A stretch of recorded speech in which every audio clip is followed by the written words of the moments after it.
I'm not so sure. My background is no hablas español. Párese de la silla. Can you see all of us? What is that? I didn't know what was happening. I'm not like surprised, but I am impressed. So let's see.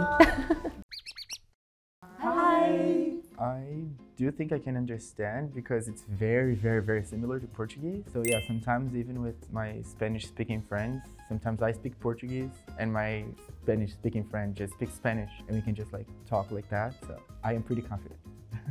I think also I could understand as a French speaker, maybe not everything, but part of it, yes. I think I studied Spanish like by myself just for fun. I think like this guy I liked was, I don't know where he was from, somewhere from South America or like Latin America, but yeah, he spoke Spanish, so I tried to learn it to impress him and I did not do a good job, so I think I just embarrassed myself. So I think that 3 languages I speak are nothing like Spanish. Growing up in the US, like where I was from, there was quite a lot of like Spanish speaking happening around me, but I'm not confident. My background is no hablas español.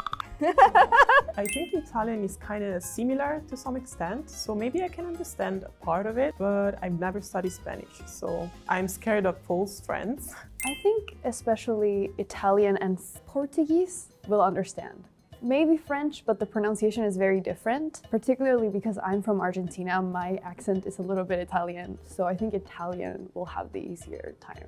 I hope I won't disappoint you, by the way. I cannot tell the difference since I don't know Spanish from Spain either. So I don't know the difference between the 2 types of Spanish. Is it the intonation or like the words are really different sometimes? It's very different. Words are different as well, but the accent mainly. I think that the Spanish that I'm most used to is probably like coming from Mexico. The closest language that I'm subject to growing up in Korea would have been like, I don't know, somewhere else from Latin America. So I'm not really sure about the differences in Argentinian Spanish and I wouldn't know. I have no idea. Because like Argentina and Brazil are very close, right? Like it's just beside Brazil. So I think between the Spanish accents, it's probably the one that I can understand the most. I don't really know like the real difference between the accents, so I'm not so sure. I could have guessed that Argentinian Spanish and Spain Spanish was different, but I have no idea how different they are. So let's see. Okay. Okay. 1. Tome un marcador negro de adelante. Do we go? Okay. Okay. I want to do like them because I feel like they understood. And I'm like, I don't know what to do. Should we go? Because we didn't go. Let's go! Okay, let's go. Copycat. Okay. No. Ok. 2. Tome un pizarrón y póngaselo en el regazo. What? I'm gonna assume that dome is a whiteboard because I don't know why I think that. Can you repeat once? I will add more detail. Tome un pizarrón blanco y póngaselo en el regazo. I understood just blanco. Is there? And now what are we doing? Is that supposed to be there? Oh. This is like harder than I expected. 3. Dibuje un círculo grande.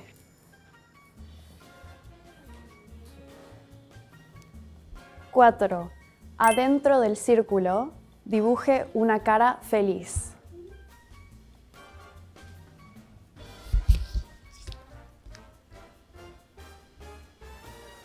Ok, 5. Muéstrelo a la cámara. It's easy, yeah. Yes, that's the end. Nice. You too. Well, why did you draw 2 circles? I mean, because it says to like draw the cara grande inside the circle. So I was like, should I make this circle or should I make another? I mean, makes sense, I guess. Everybody got it. That's crazy. Wait, what? We're really happy, the French. I mean, she said feliz, so Why is mine the ugliest? What? Oh my god. She said marcador. In English is markers, and also Negro. negro. And then she said blanco, so I just guessed that the thing was the board. For the drawing, she said círculo grande, and then feliz. and I just guessed it. I got blanco too, but then I got nervous, so I didn't go.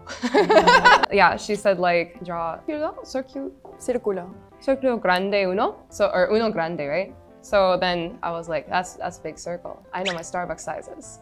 She said something else. There's a word for inside. I don't remember what it is, but when she said it, I knew she said inside. So then I was like, and a face. And then I didn't know the last thing she said, so I drew a question mark.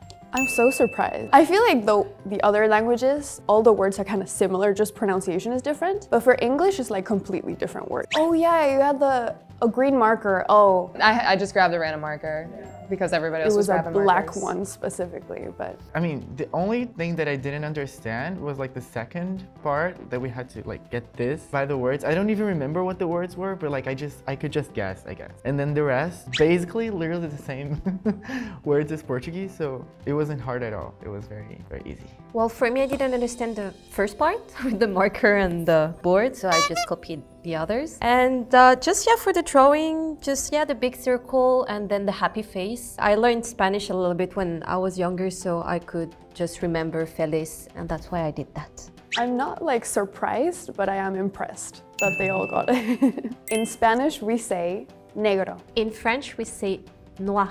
In Portuguese, we say preto. In English, we say black. In Italian, we say nero. In Spanish, we say feliz. In French, we say content. In Portuguese, we say feliz. In English, we say happy. In Italian, we say felice. In Spanish, we say dibujar. French, we say dessiner. In Portuguese, it's desenhar. In English, it's draw. In Italian is disegnare. In Spanish, we say grande. In French, we say grand. In Portuguese, we say grande. In English, we say big. In Italian, we say grande. In Spanish, we say cara. In French, we say visage. In Portuguese, we say rosto or cara. In English, we say face. In Italian, we say faccia o viso. Maybe? No, absolutely not. I hope, I mean, is it harder? Is it supposed to be harder? Okay. Ooh. Uno. Parece de la silla. What? It can also be only parece. Round 2 is going real well, guys. I'm already confused. And the last word I pronounce silla because I'm from Argentina, but I think the rest of the Spanish would say silla, parece de la silla. I have no idea, honestly. It's an action. Isn't it standing up? Oh. Parece, it comes from the verb parar. I mean, somebody got it. Well, I didn't know. I'm glad we're all cheating today. I didn't expect that to be so hard. Okay, next one. The last word, I felt like it was the seat, so like out of your seat, basically. But I was like, I don't want to stand up by myself and just be like. no, I thought about it, but I was like, no, that's not it. Okay, dos. Gírese a la izquierda. O gire a la izquierda. Ah, Tres. Levante las dos manos. Sobre la cabeza. Yeah. Okay, last one. Levante la pierna derecha para hacer equilibrio. Derecha. Yeah! Is it correct? Okay. Everybody's right. what? Yeah, everyone got it. Oh my god. I thought the first part was like impossible. We were like, How do you say stand up? levante. Levantese, I could have said that. In Italian, we say alzarsi, so I think it's totally another thing. I have no idea what's going on. I'm just chilling with the vibes. How did you get the instructions? It was like, besides from the first, the rest was just very, very similar to Portuguese, so I just got it. I didn't know what was happening. But the last thing I heard her say, parece, which I already learned is stand up. Now, if you say that in English, that has no connection. But in Korean, 일어나 means just to go up or like, you know, like get up. So I was like, okay, Spanish, Korean, I can make the bridge. Something needs to go up. And my hands are already up. And then whatever word she said was like right. I was like, right, up, hands are here, chung. How do you say stand up in French? Because you understood it. It's completely different. Levez-vous. Oh, I should have said, we also have levantar. I should have said that. That's why I wasn't sure if the first part was get up. The only word for get up in Spanish that I know is levantese. Like for this specific action, like with getting up with your legs, we say pararse. Levantarse is more like to get up from bed. The first one I didn't get at all. Like then you said go to one direction, so I just turned, and then I got maybe raise your hands, and this one was kind of similar to Italian. Mano, so mani is in Italian, it's really similar. But yeah, I was just guessing because I don't think that there were many words in common except for like hands or. How do you say right and left? Destra, sinistra. How about Portuguese? Izquierda, direita. Oh, izquierda, derecha, yeah. Gauche, droite. Oh. That's why I was confused when we had to turn on the left because I knew derecha from when I learned Spanish, but I was like, wait, which one is it? Is it left or right? I feel like when I said gire, everybody understood turn. Immediately, like. Because you have to consider what you can do. So we stand up, we have to do something, and I just guessed, okay, maybe we have to turn. Gire in Portuguese, giri. So very similar again. Italian is girarsi. Yeah. So I just tried to. In Spanish, we say mano. In French, we say main. In Portuguese, we say mão. In English, we say hand. In Italian, we say mano. In Spanish, we say pierna. In French, we say jambe. In Portuguese, we say perna. In English, we say leg. In Italian, we say gamba. In Spanish, we say gire. In French, we say tourner. In Portuguese, we say giri. In English, we say turn. In Italian, we say girarsi. I also understood foot because in Italian it's piede. So it's similar to, I actually got it wrong. Oh yeah, actually me too. I only raised my foot because I thought that was it. I mean, foot, leg, it's attached. Uno, arrodíllese en el piso. I know Leo's moving. I don't know what he's doing though. Okay, I'll try different instructions. En el piso o en el suelo, siéntese. There's like an action that has to be done somewhere. So I will tell you where first.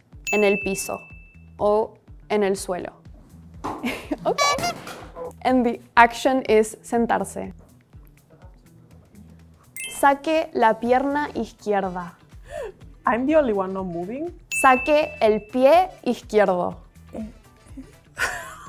I'm confused. I think I'm not getting it. Okay, next one. 3. Saque la pierna derecha.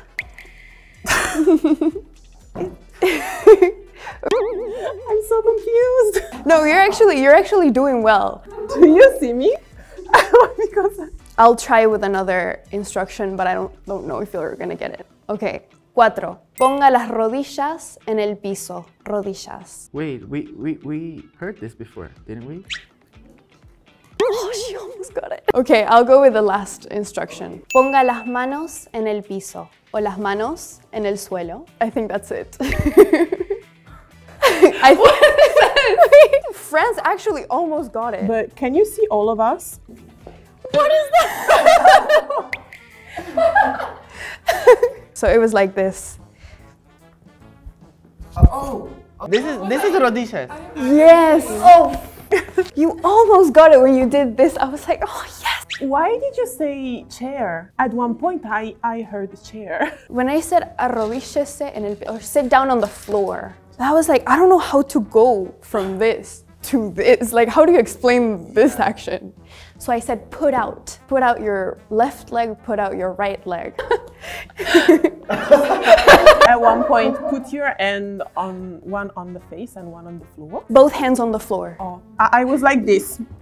I didn't get anything. What you were doing, were you right? I mean, they were on the floor and they put their hands on the floor, so I feel like that's good enough. Franz was closest, I think, because she actually put her knees. I can't do like this, I'm not flexible enough. Floor? What is piso? Piso? Yeah. Okay, I got that. How do you say that in your language? In French, we say sol. In Portuguese, the most common word is chão. I didn't get it, so. I heard in piso. I figured out this floor. I don't know how. And I heard Leo moving, so I was like, well, I better move too. And I was like, okay, floor, move, got it. Yeah, I got, like, everything was, again, very similar to Portuguese, so I could just understand it. Like, the only thing that got me confused in the first place was rodillas. Yeah, which is like knees. I mean, if you think about it, it is pretty similar to Portuguese, but I just couldn't. Like the first time you talked about the floor, you used one word and then you changed. I forgot what it was, but anyway, I understood the second word, so I was just sitting on the floor. I wasn't sure about putting the leg on the sides, so I just spread my legs in front of me. I was like, anyway, so I did that. So this one was like, okay, so I'm sitting on my butt, I need to do something with my knees. So I just sat on them and then the hands on the floor, but that's it. Honestly, I was scared. I didn't expect them to get anything. But they actually got quite close. In Spanish, we say piso o suelo. In French, we say sol. Yeah, in Portuguese we say chão. In English, we say floor. In Italian, we say pavimento. In Spanish, we say rodillas. In French, we say genou. In Portuguese we say joelho. In English, we say knees. In Italian, we say ginocchia. In Spanish, we say sentarse. In French, we say s'asseoir. In Portuguese we say sentar. In English, we say sit down. In Italian, we say sedersi. I actually enjoyed it a lot. It was very fun. I wish I could do more actually. I tried my best to learn something. To me, it was too hard. It was fun, more challenging than expected. It was very fun and very interesting. I think it might be hard because we worked with verbs and actions, and like in Spanish, verbs change depending on the person and depending on the time, tense, and they have a lot of variation. So maybe if you know the word for like I sit, but I say you sit, it's a different word, so it might be harder to understand. Yeah, so I think, yeah, you guys did really well. Today, we follow the direction in Spanish. If you like this video, please like, subscribe, and comment down below. See you next time. Bye.